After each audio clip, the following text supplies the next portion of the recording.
Hello guys, in this video I am going to show you how to enable the notifications in the Odio application. But first I just want to mention, don't forget to subscribe to my channel, because at 10,000 subscribers I am going to show you my whole YouTube revenue statistics and growth strategy, as well as how to make money online.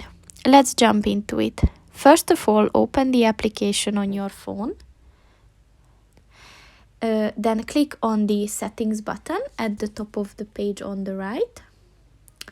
And here, if you scroll down a bit, then you can see the notify me of new releases button. So if you click on the white circle and it turns green, then your notifications are on and you will get all the information of the new releases in this application. So that's pretty much it for this video, guys. See you in the next one. Goodbye.